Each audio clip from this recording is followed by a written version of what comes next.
নরম soft spongy mango cake বানাবো, তাও আবার ডিম আর ময়দা ছাড়া। তো কতটা নরম এবং সফট হয়েছে দেখুন। খুব ইজি বাড়িতেই এই ম্যাঙ্গো কেক তৈরি করে নিতে পারবেন। বাজারে এখন ভালোই আম পাওয়া যাচ্ছে, সেই আম দিয়ে বাড়িতে তৈরি করে ফেলুন এরম নরম সফট ম্যাঙ্গো কেক। তো নমস্কার সবাইকে, আবারও একটা দারুণ স্বাদের রেসিপির সাথে আমার রান্নাঘরে আপনাদের স্বাগত জানাই।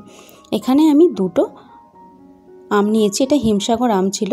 আমগুলো একটু সাইজে বড় ছিল, সেই আন্দাজ অনুযায়ী আমি দুটো নিয়েছি। আপনারা আপনাদের আন্দাজ মতো আমের পরিমাণটা কম বেশি করে নেবেন। একটা লাইক দিয়ে ভিডিওটা শেষ পর্যন্ত দেখার জন্য আপনাদের কাছে অনুরোধ করব। ভিডিওটা যদি ভালো লেগে থাকে তো লাইক শেয়ার কমেন্ট অবশ্যই করবেন। পাশে থাকা বেল আইকনটা অবশ্যই প্রেস করবেন। আমি যখন ভিডিও আপলোড করব আপনাদের কাছে নোটিফিকেশন চলে যায়। আমের এবার শাঁসটাকে আমি বার করে নেব, তাই আমটার মধ্যে আমি ছোট ছোট করে টুকরো করে নিচ্ছি। টুকরো করে নিয়ে আমের শাঁসটাকে আমি বার করে নিচ্ছি। আপনারা চাইলেন চামচের সাহায্যে শাঁসটাকে বার করে নিতে পারেন, যেটা দিয়ে সুবিধা হবে সেইভাবে করে নেবেন। কেক তৈরি করার সময় কেকের সমস্ত উপকরণগুলো যদি ঠিকঠাক পরিমাণে থাকে তো কেকটা খুব সুন্দর নরম এবং সফট স্পঞ্জি হয়। তো আমের শাঁসটাকে আমি বার করে নিয়েছি, আটিটা বাদ দিয়ে যতটুকু হয়েছে। এবার একটা ব্লেন্ডার নিয়েছি, এবার এই ব্লেন্ডারের মধ্যে দিয়ে দেবো আমের কাটা অংশগুলো।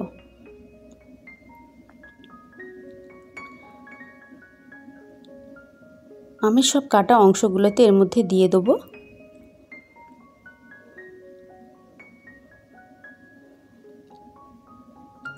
তারপরে এতে দেবো 250 গ্রামের মতো সুজি। এই কাপটার পরিমাণ হচ্ছে 250 গ্রাম, সেই মাপেই আমি সুজি দিচ্ছি এবং আমটার পরিমাণটা সেই মাপেই ছিল। আপনারা আপনাদের পরিমাণ মতো আমটা কম বেশি করে নেবেন এবং সুজিটা কম বেশি করে নেবেন।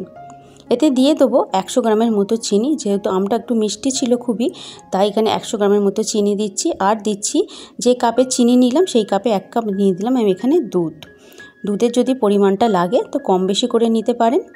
তো ভালো করে এবার এটাকে পেস্ট বানিয়ে নেব।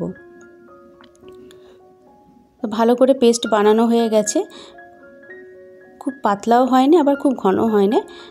কেক তৈরি করার জন্য যেমন একটা ব্যাটার লাগে সেরকম একটা ব্যাটার তৈরি করা হয়ে গেছে।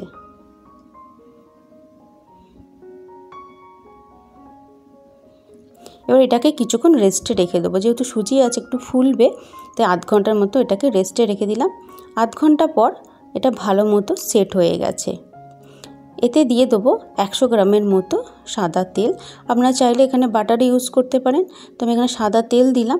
আর দেবো 1 ড্রপের মতো অরেঞ্জ ফুড কালার। এটা অপশনাল, দিতেও পারেন নাও দিতে পারেন, কালারটা ভালো হওয়ার জন্য আমি 1 ফোঁটা দিলাম। এবার তেল আর এই ফুড কালারটা দিয়ে ভালো করে ফেটিয়ে নেবো, আরও 5 থেকে 6 মিনিট এটাকে ভালো করে ফেটিয়ে নেব। হুইক্সের সাহায্যে এটাকে ভালো করে ফেটাবো।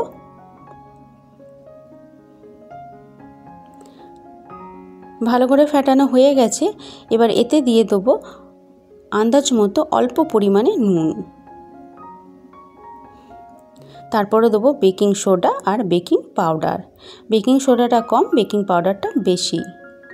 এই ছোটো চামচের 1 চামচ দেবো বেকিং সোডা।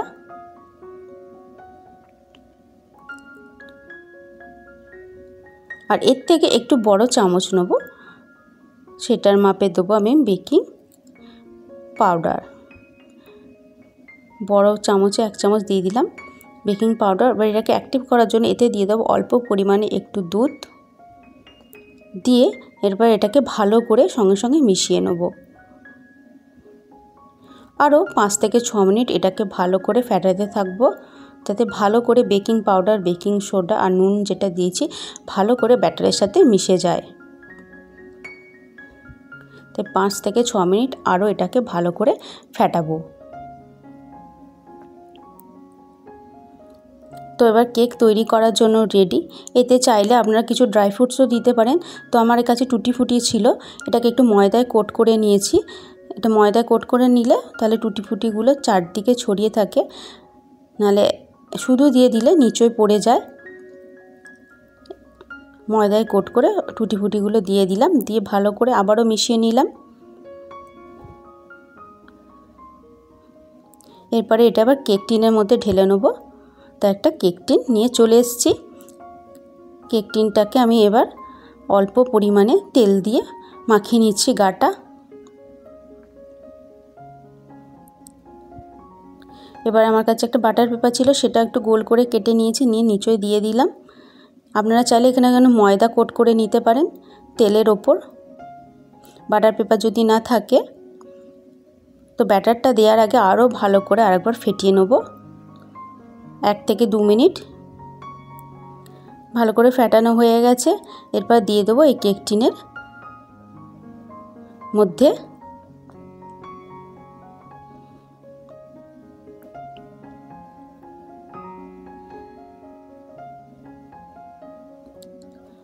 সমস্ত ব্যাটারটা এবার দিয়ে দিচ্ছি।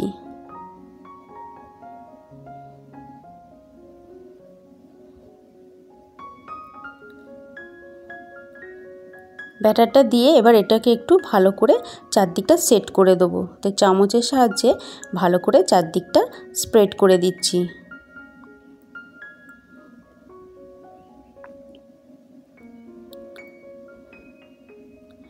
স্প্রেড করা হয়ে গেলে এটাকে একটু নাড়িয়ে নেব ট্যাপ ট্যাপ করে, যাতে এটা ভালো মতো নিচে বসে যায়।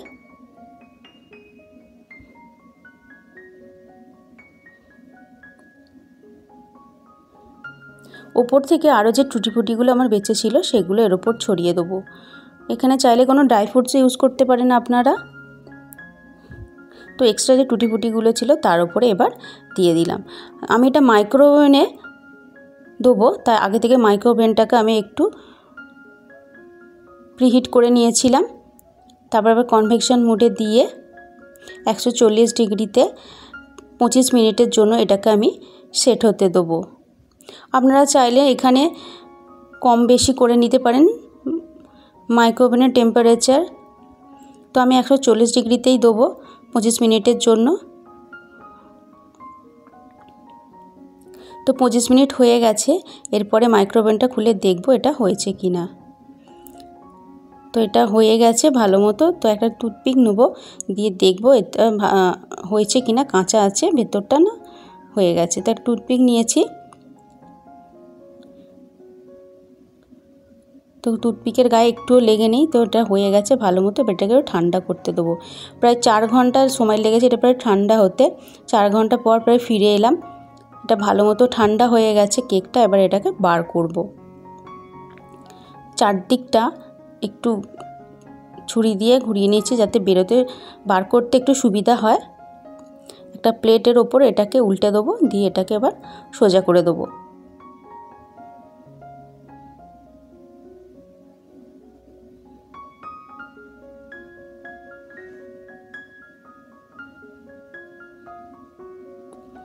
তো এটা বেরিয়ে গেছে ভালো মতো কেক টিন থেকে। এবার এর ওপরে যে বাটার পেপারটা আছে সেটাকে এবার তুলে দেবো আস্তে আস্তে।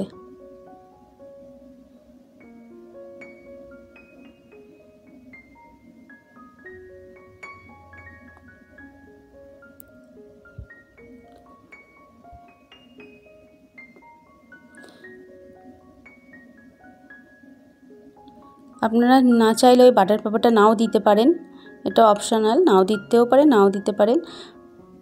তো আমার কাছে ছিল তাই দিয়েছিলাম এই বাটার পেপারটা। সমস্ত বাটার পেপারটা তোলা হয়ে গেছে। তো কেকটা এবার তুলে দেখব কতটা নরম এবং সফট হয়েছে দেখুন।